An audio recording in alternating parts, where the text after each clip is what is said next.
from? Last summer.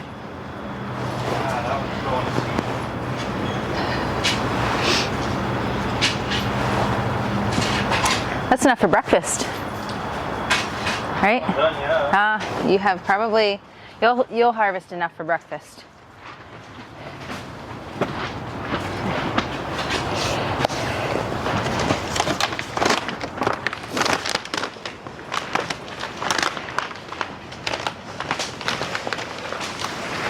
We are getting in the greenhouse today, and we are starting our spring planting. And is it the first weekend in March?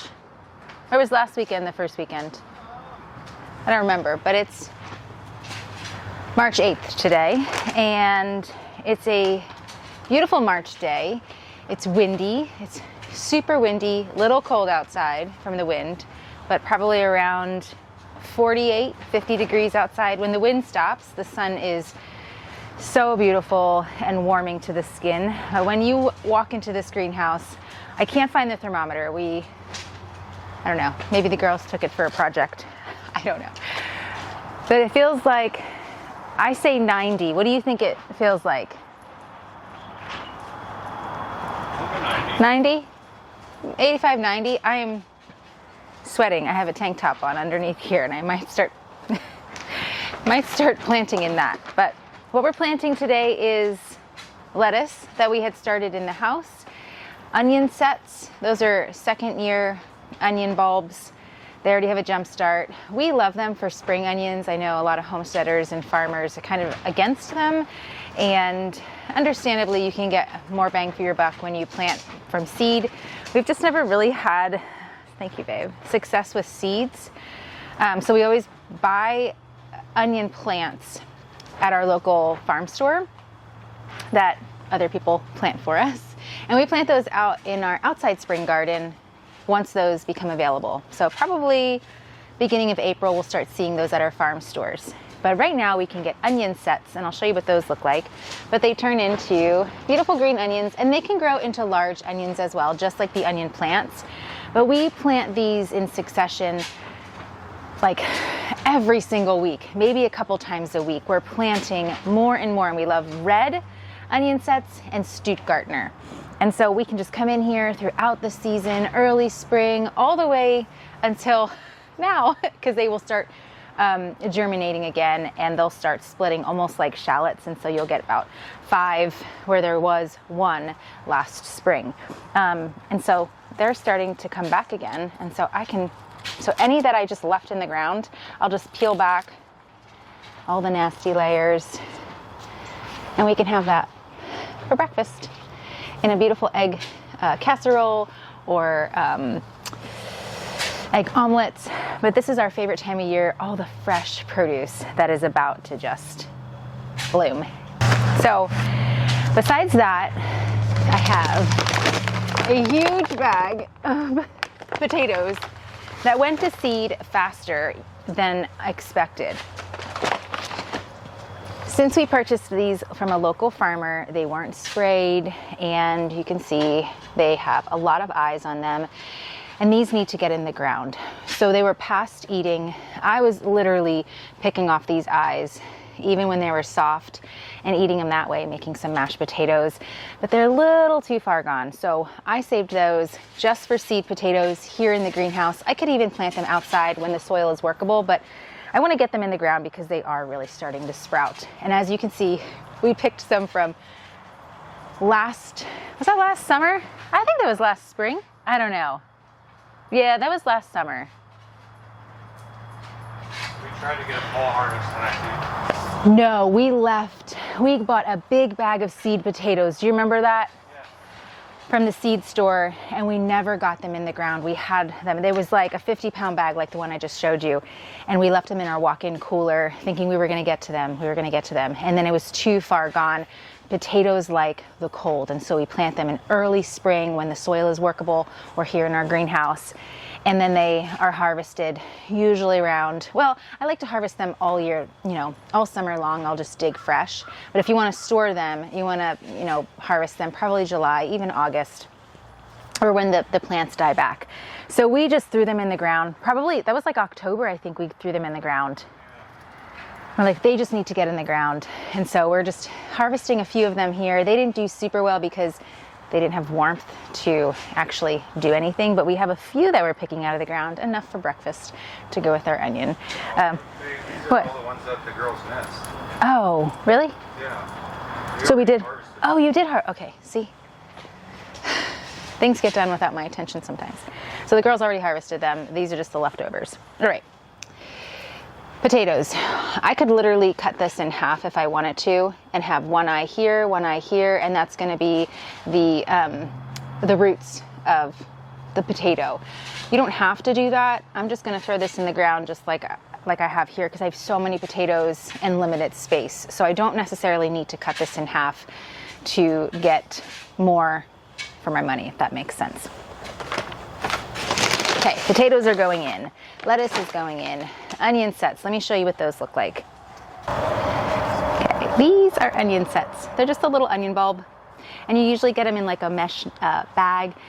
Sometimes you can find them at the hardware store. Sometimes around here you can find them at the grocery store in bulk.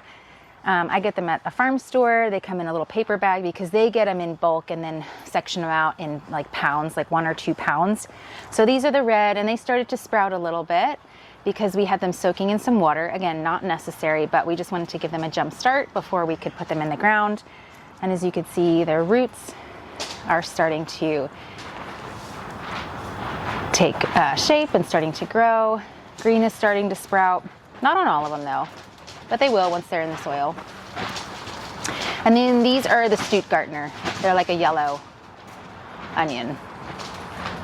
So these are going in, and we like to put them. Do you have something to say? Okay. Just if you get them started, it's really cold out, so if you can just get them to that stage they're at now in the house, you'll get a faster production when you put them out into, or you jump started them. Yeah, we jump started them. Yes, I don't know if you heard Brooke. It's windy in here, and I have my mic on. He doesn't. But because it's so cold, it's just giving them a jump start here in the greenhouse, but not necessary. You don't have to do that. We just wanted to do that and soak them in a little bit of water. For what? We did that for maybe 3 days, 4 days? Yep. And you'll start to smell them. I was like, what is that smell? When I was doing school with the girls and realized it was the onions.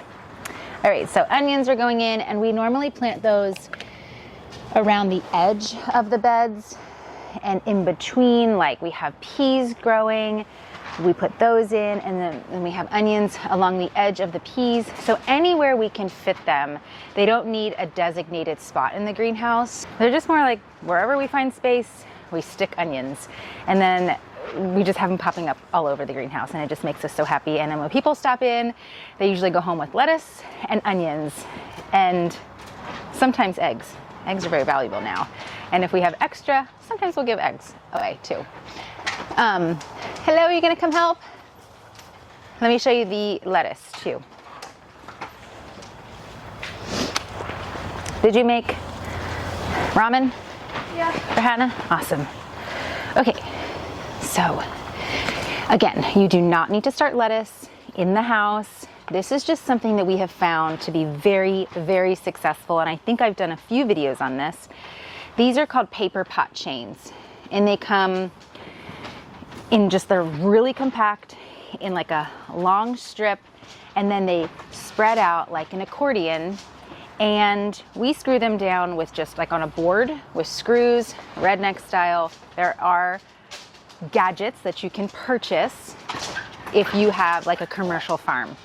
We just do this for fun in our greenhouse, and not necessarily for fun, but it really helps jumpstart that lettuce. And so as the lettuce is growing, the weeds are going to start to grow, and we know what is weeds and what is lettuce, and it just gives that like boost. And again, when it's cold nights, it gives the boost of growing faster. So then soil goes in here, the seeds go in each of these little pots. And then I'm going to show you how we string them out into a furrow in the ground. Super fun.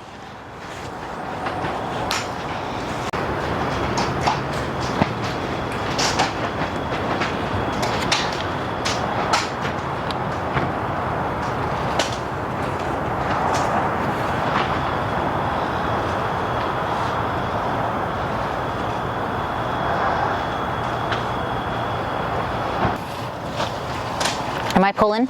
Yeah. And then you just hold it, right? Yep.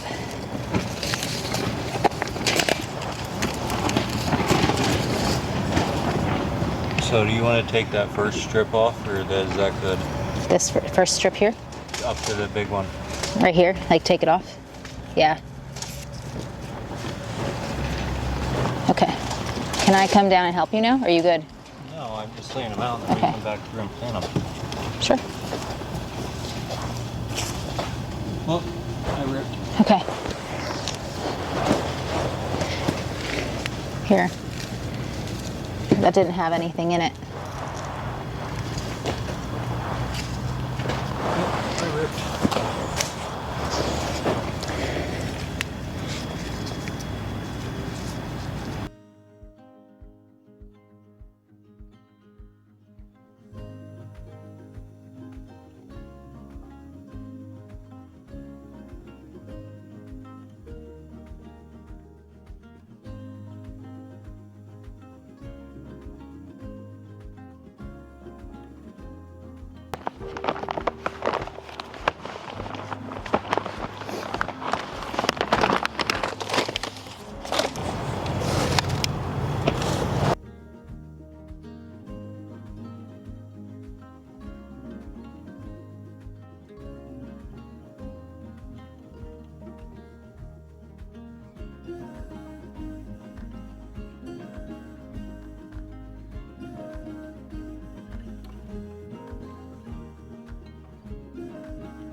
March has always been my least favorite month, but I'm learning to embrace its unpredictability as winter and spring collide.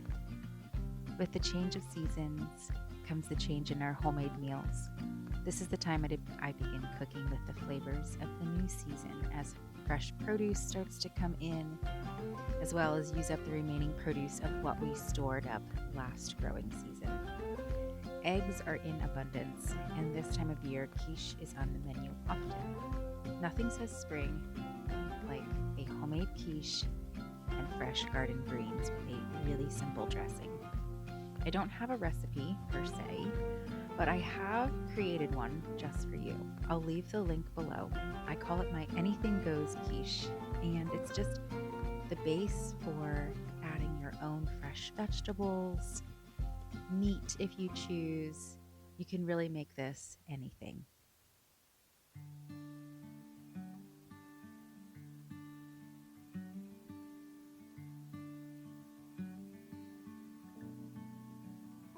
I really only make this in spring when there is the freshest ingredients to be found, either on our farm or farms nearby, including the cheese. One upgrade that we have made is to purchase raw cheese in bulk, and I'll freeze part of it and then take out what I need and freshly grate it. If you're looking for raw milk and milk products, you can go to realmilk.com,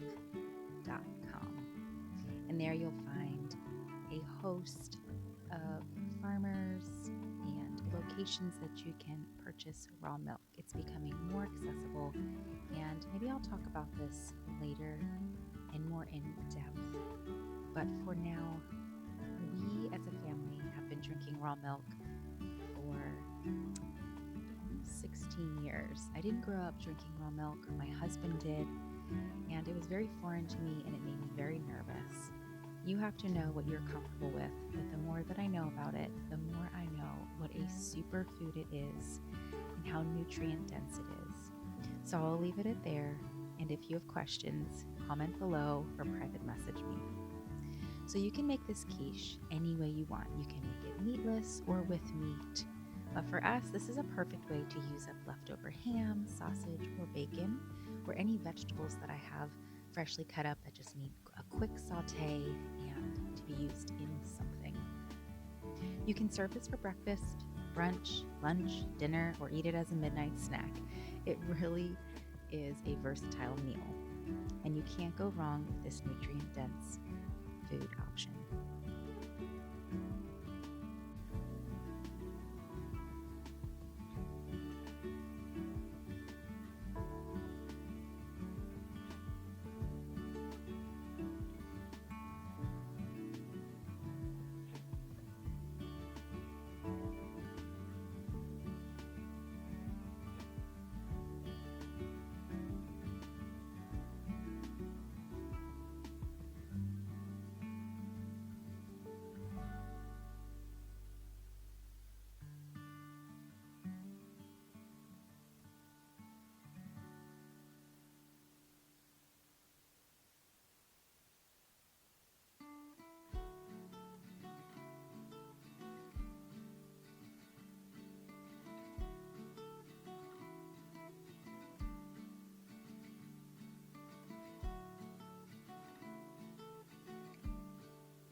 as I said, I'm learning and leaning into this unpredictable time of year, March.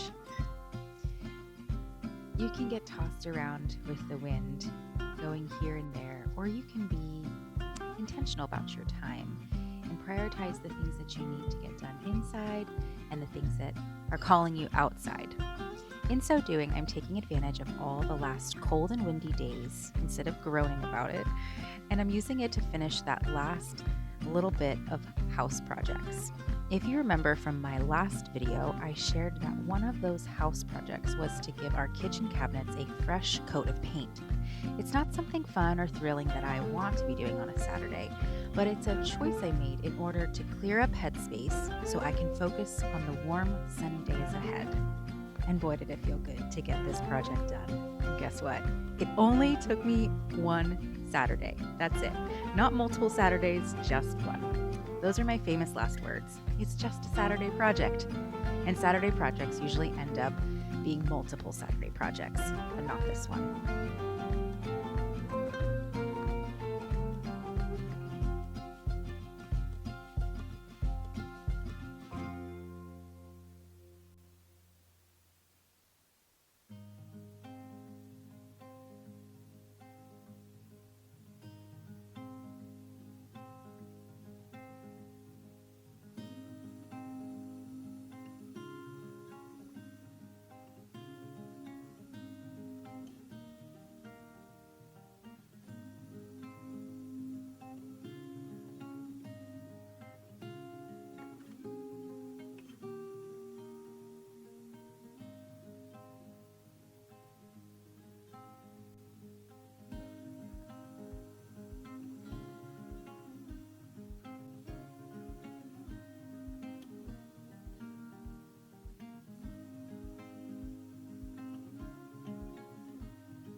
So thank you for being here, and until next time, embrace the change in the seasons.